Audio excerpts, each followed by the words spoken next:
Known for keeping customers at the heart of all operations, my next guest has spread his wings in the Indian skies as the recently appointed Chief Executive Officer of India's second largest airline. A man who believes in leaving a legacy. Please welcome Vinod Kannan, Chief Executive Officer at Vistara, to this episode of Duologues.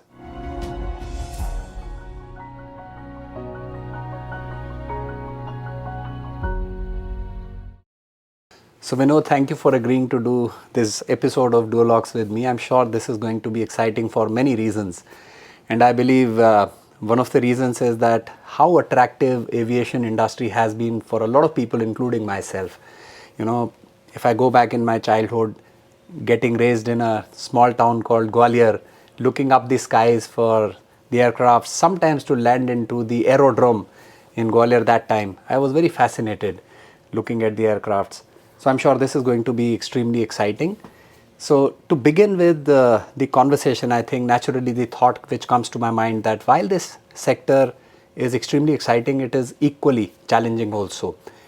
At what point of time in your life you made this choice to look at a career into this sector? How did this happen? Firstly, thanks for having me, Manish. And like you say, aviation is still very romantic. It is still something that people look at with a lot of interest. And you're right, as much as there are a lot of positive things happening, there are challenges as well. So for me, I think my first flight, which I took, was at the age of 16 from Bangalore to Singapore. I went to Singapore to study for my undergraduate. And after 4 years of my undergraduate education and 1 year of master's in engineering, I decided that I'd rather work with humans than machines. So then I said, okay, let's look at what options there are.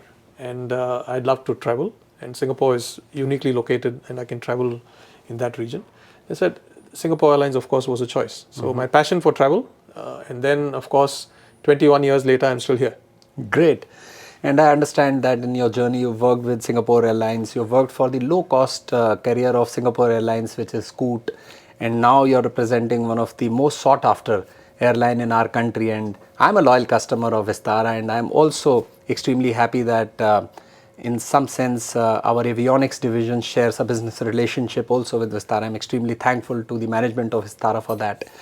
But you know, the natural thought which comes to my mind is that while we are looking at continued excellence in services, whether it is a low-cost airline or it is the standard or the premium airlines, are there some similarities when it comes to services between these two different offerings, let's say a low-cost airline and a standard airline? Are there some similarities?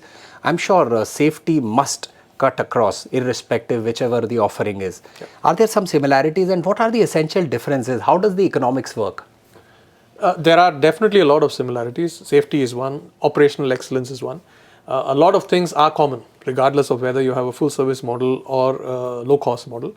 And the other aspect, which is a common thread, is customer experience, right? Whether you're a full service or a low cost, of course, the customer's expectation and experience is different, but the commitment to that has to still remain the same.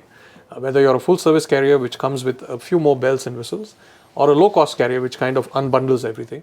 I think the most important thread is you need to focus on the customer, and that focus is there, whether it's Singapore Airlines or Scoot or now Vistara. Obviously, there are differences as well in terms of what we bring to the table as a full service versus a low cost. But the customer remains the same. Sometimes a passenger could travel on a low cost carrier. Absolutely. Sometimes they travel on a full service carrier. And each time their mindset and expectation is different. So having worked across both industries, I've learned from both sides. Singapore Airlines, of course, is the gold standard when it comes to customer experience. The low-cost side, whether it's Scoot or many other airlines, have mastered the art of doing as much as they can with as less as they can. And so that frugality is very important. And of course, in India, it's a different ball game. It's a growing market. And of course, the Tatas, who are one of our shareholders, have set very high standards for the way we do business. Absolutely. So this brings a question to my mind. When we hear Tata, there is a specific value system which comes through our mind, you know, the kind of legacy which that value system over a period of time has created in customers' mind. Are there some shared values which you can very clearly see between Singapore Airlines and Tata's? Absolutely. I think it is a a marriage made in heaven, I would say, when we started off, because the values for both companies are very similar. The commitment to do the right things, to do things ethically, focus on the customer experience, and very honestly, taking care of staff. I mean, the workforce that you have, the philosophy is quite similar when you look at both the groups. So a lot of common points, and I'm very, very happy and honored to be part of that. Great. So when it comes to values, the basic business philosophy for any organization or businesses, I believe during the times of challenges and crisis always come very handy, and they help you sail through those turbulent times. And I'm sure this would have happened during the recent which hit the world. In our industry also, we have noticed specific trends which have rapidly evolved. In some sense, the has catalyzed those trends. When I look at airline industry, I mean the 2.5 years where containments and lockdowns were happening in various parts of the world. So if at all one sector opens up, the other sector gets into lockdown. So variety of challenges. I'm sure airline industry would have faced tremendous amount of challenge during those period. So two things. One is, how did you go through that period of immense challenge? And were there situations where you could observe significant changes in the trend? And I believe that one of the competitor which has evolved in last couple of years out of this for the aviation industry might be these online calls, the Zoom calls, the team calls. So how have you seen those trends emerging, and how did you handle the recent crisis which is potentially just behind us? It was a tough time. I think nobody expected that this would hit us with such force, and more importantly, last for this long. I mean, when the Janta curfew was announced, we thought, okay, it's 1 week, 2 weeks, and that's it, life goes on. But little did we know what has happened. So I think you're very right. The value system that we have in place definitely helped us. I think one of the things that we were very conscious about, and again, thanks to my board and the shareholders, is we need to take care of our people. When I say people, it's our staff as well as customers, to ensure that we go through this with as minimal pain as possible. The things that we held dear to ourselves in terms of making sure that the customer is least impacted. You're right. Overnight, there were rules changing. Yesterday, I could fly on a certain route. Today, they say no. So constant change. And I think what really made a difference for us is the flexibility and the nimbleness. I mean, I always say when we are talking about this that my network planning team had to literally build the network overnight and change it every day, because we used to do very well on routes which are metro routes, like a Delhi-Bombay or a Delhi-Bangalore, which was our bread and butter. But overnight, that traffic disappeared. Yeah. And a lot of traffic actually was traveling to the secondary cities, places in the northeast, places in the northern part of India, because a lot of people were going back home and then they were coming back into work. So we had to literally pivot as far as the network is concerned. Similarly, staff, I mean, my call center staff had to carry their laptops and desktops home because they couldn't work at the office anymore. But still, we're very happy that whether it's the frontline staff at the airport, whether it's the cabin crew, we managed to ensure that they were safe, and they managed to ensure that our customers were safe. Now, coming to your second point on what has changed, I think I'm sure you're aware that one of the biggest changes is the rise of technology. I mean, we didn't have a chance to go to the market even to buy vegetables. We had to order everything online. And so that requirement, which was forced on people, has changed mindset. Right. So very simple example, a web check-in. When you used to travel before, you could land up at the airport maybe 1 hour before the flight and say, look, I'm here, give me my boarding pass. But because of this, now it was 100% electronic off-airport check-in. So our percentage of web check-in has increased to almost 96 to 97%, while it was 30-40% before. Similarly, a preference for non-stop flights. People didn't want to stop in a third city. They wanted to get from point A to B with minimal speculation or chances for changes. So those things will remain to stay, I think. Absolutely. So when I look at this particular aspect, I believe digitalization is what you're mentioning. Potentially for your industry, it might cut across 3 aspects. The first one is the product and its offering.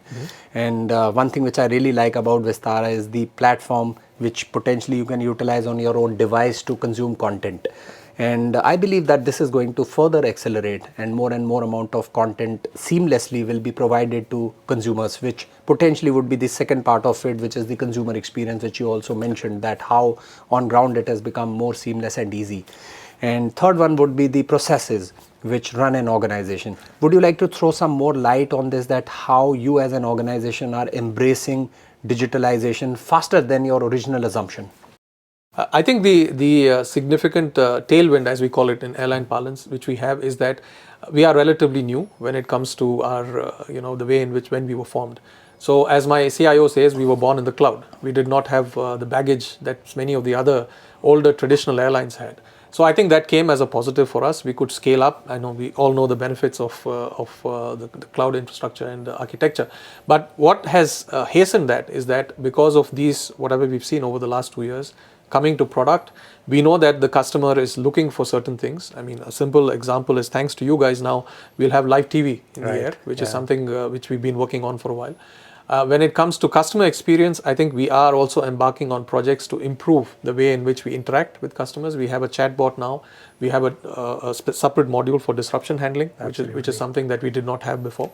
And when it comes to processes, I think there has been a mindset change, not just in Vistara, I suppose in many other organizations as well, that you look at digital first. So one simple example is we made sure that we implemented RFID for some of the equipment. I mean, the seats that you're sitting on, life jackets and stuff, which in the past used to be physically verified with sheets of paper. Now you can do it in 30 minutes just because of RFID technology. Similarly, we are looking at how we can automate a lot of other things which can be done through a digital medium. Right. ESG-based governance models, sustainability potentially is the center of consideration of a lot of people like us. If we have to look at making the organization, its offerings sustainable in the time to come. And we as an organization globally also have taken an ambitious target of looking at making ourselves carbon neutral in the coming decades. I mean, aviation industry in some sense guzzles, and fossil fuel is in the center of the current business models. So how do you look at embracing sustainability in the time to come? And this might be a hypothetical question because I cannot imagine that how the future of flying would look like and what would be the alternates available in the time come.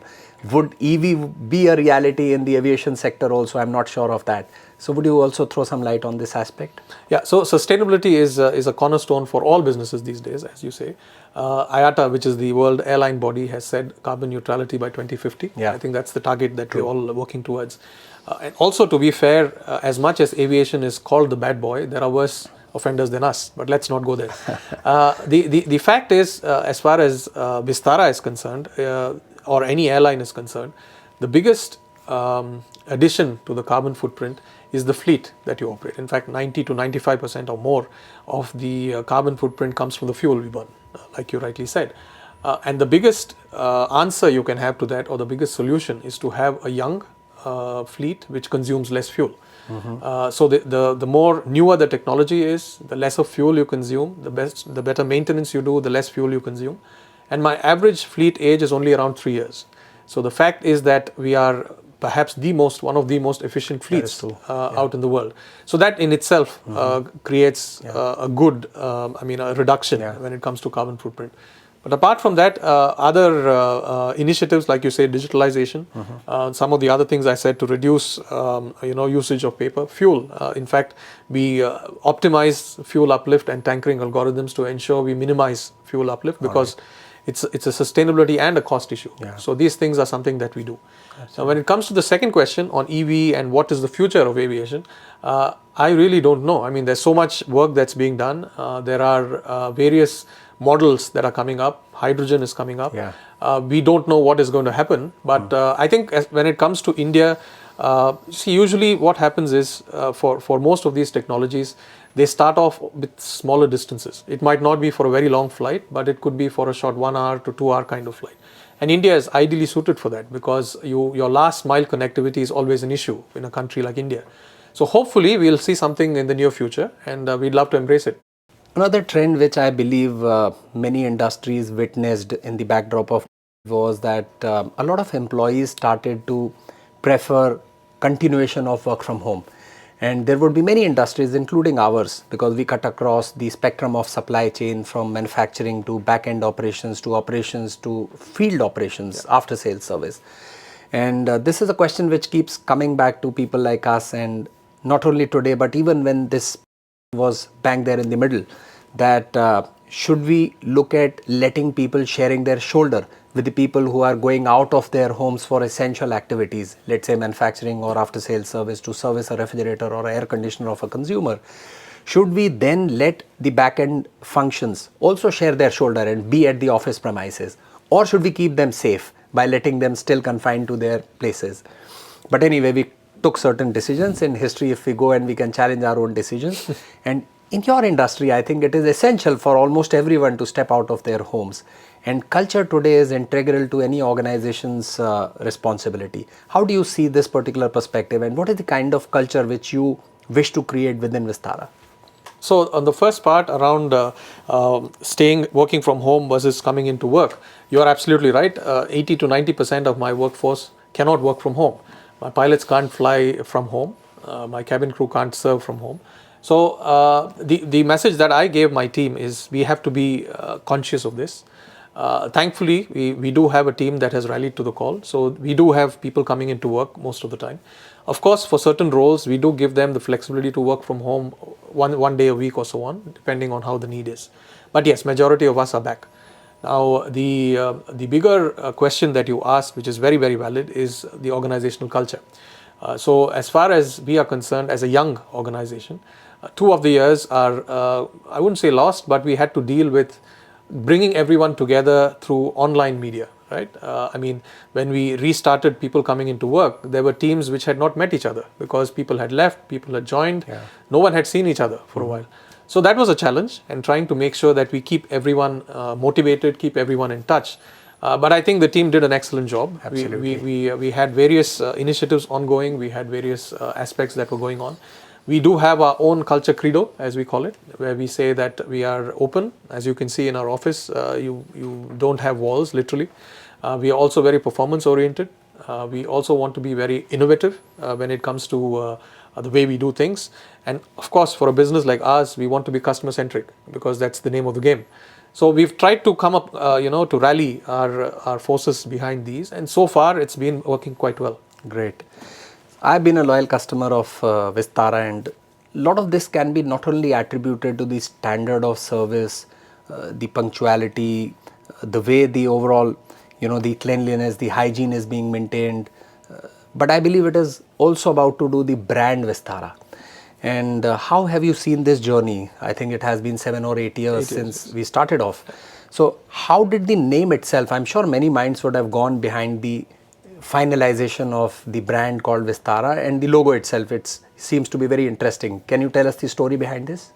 Firstly, thank you for your support, and please do continue to travel Absolutely. on us. As far as the evolution of the brand and what we've been through, I think some things have changed, some haven't. The things that have not changed is our entire focus on customer centricity, on what we bring to the table. In fact, at that time, as you remember, there were other full service carriers around. We had to compete with them and make a mark. And thankfully, we've been able to do that. Sure. The name Vistara, of course, comes from limitless expanse. It means Vistar, as they say in Hindi or Sanskrit. And as much as I'd like to share how this was finalized or how it was done, I have to be honest and say I was not part of it. And as we say, we stand on the shoulder of giants. And I'm thankful for my predecessors for choosing this and for setting the example. Absolutely. You yourselves, coming to your life now, you yourselves have worked into various geographies, during your stint into Singapore Airlines and then Scoot and now in Vistara. Have you experienced any similarities or differences between different cultures which exist into the places where you worked yourself? Absolutely. I mean, I've worked in about 5 or 6 countries with Singapore Airlines mostly, from India to Italy to the Middle East, and then also in Indonesia. And I have to say that ultimately there are commonalities, like I've said for some of the answers as well, but there are also differences. So cultural nuances are definitely there. Every culture is different. Every country is different in terms of how they view certain issues, how they perceive people, how they perceive the world. And at the same time, the common thing that spreads across is that people, I would say, are fundamentally good and nice. No one, we are doing a customer experience workshop, and the trainer, one of the things she said was, no one gets out of bed and says, today I'm going to do a bad job. right? No one says that I'm going to have a bad day today. So fundamentally, everyone is intrinsically positive.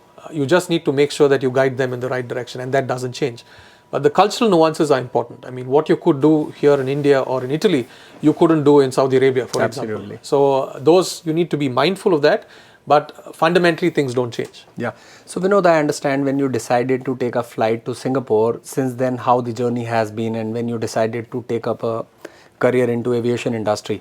How was your life before that when you were growing up in school? Where did you grow up? And what was going through your mind then? Did you imagine that a particular career for yourself or life for yourselves? What was life during those days? So I'm from Bangalore originally. My parents are still there. I went to a school in Bangalore till my 12th standard. Of course, like any good Asian family, I was told that you have to study. That is your recipe for success. And to a certain extent, I mean, I did a decent job, and then I knew for a fact that I didn't want to stay in Bangalore. Not that there are no opportunities there for studying, but I wanted to be independent. As you know, being a young and rebellious person at those times, this was the mid 90s. Right. So I had told my parents that, look, I might study somewhere else. I'm not going to be in Bangalore, so you'll have to deal with it. And at that time, some of my seniors from my school went to Singapore, so on a scholarship with Singapore Airlines. And I said, why not? Let's give it a shot. And thankfully, I was selected. And I still remember my dad telling me that, look, you told me you're going to study away from Bangalore, but you never told me you're going to be so far away. But he himself had studied overseas, and he said, go, make the best out of it. And I'm thankful for that I got the opportunity. And here I am. Yeah, so I'm sure you would have worked with many inspiring leaders. Do you consider any individual or any philosophy which somebody who is your mentor, or any philosophy which continues to inspire you?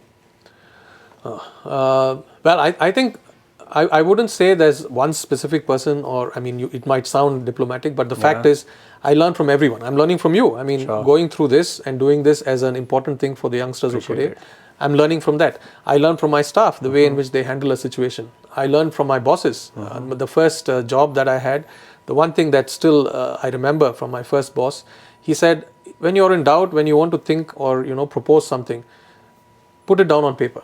You might, it gives you clarity of thought. That is true. It gives you, and he says, express it in 2 sentences. What do you want to tell me? So these are things I still count on. I've had a good fortune of seeing a lot of such people, and I still learn each and every day when I come to work. Any particular challenge comes to your mind you encountered, and how did you overcome it, whether in life or in your professional life? Sure. Not personally, but I tell people this as well. I joined in August of 2001, and in September of 2001, aviation went through perhaps the biggest disaster at that time, which was September 11. And of course, at that time, everything had stopped. Things came to a standstill. But the good thing about aviation is that we bounce back. So through my career with Singapore Airlines and now with Vistara, there's been the 9/11, there's been SARS, which was a big deal in Southeast Asia. There was swine flu, there were now recently, of course. But each and every time, I think the industry has come back. So as the song goes, you get down, but you always bounce back. Absolutely. So clearly, it's a demanding responsibility. How do you keep pace with this kind of environment? And second is, do you practice something like mindfulness practices? Do you practice like yoga or something? How does your typical day look like? How do you handle this kind of demanding situation yourself? The biggest, I would say, the biggest distraction for me from all these challenges is my family. I've got 2 young kids, 11 and 6. My 6-year-old, my son, keeps me on my toes. So as much as I'd like to be practicing yoga and mindfulness, he won't let me because when I'm at home, I'm at his beck and call. But having said all that, I think it's an important distraction. I learn, as I said, and to your previous question, I learn about myself from them. I always thought I was a very patient person till I had kids. And then you realize that your fuse gets shorter and shorter. But those things keep me going. I do try and play sports. I try and play tennis, squash, I exercise. So I have some me time for myself. But apart from that, I think I need those distractions away from the myriad of challenges we have. Great. So it has been a fantastic conversation. And this is potentially my last question to you. What is the very purpose which wakes you up every morning and which lets you do what you do? What is your very higher purpose? I think to go back to your question, one of my other bosses who I had in Singapore Airlines used to say, whatever you do, make sure you leave a legacy and make the place better, in a better state than when you found it. So whenever I am, whether I'm at home, whether I'm doing a certain role, I think to me the biggest calling is to make sure that I make things easier for people and I leave an impression where people say that, look, at least this guy has done something for me. Fantastic. So Vinod, it has been an insightful conversation. I'm sure this is going to be extremely inspiring, especially to the youth which is going to watch this. And I'm very thankful to you for hosting us at this mock-up, which essentially is part of the training center which you have on your premises. So many thanks to you and your colleagues here at Vistara's headquarters. Finally, before we conclude the conversation, I would request you to give your message to the youth which is watching this video. So thank you, Manish, for coming down and for giving us a chance to host you and your team. To the youngsters who are watching, the world is your oyster. I mean, there are so many opportunities today that perhaps I didn't have when I was your age. So go ahead, explore, make mistakes. That's how we all learn, and enjoy yourself. Life is to be lived.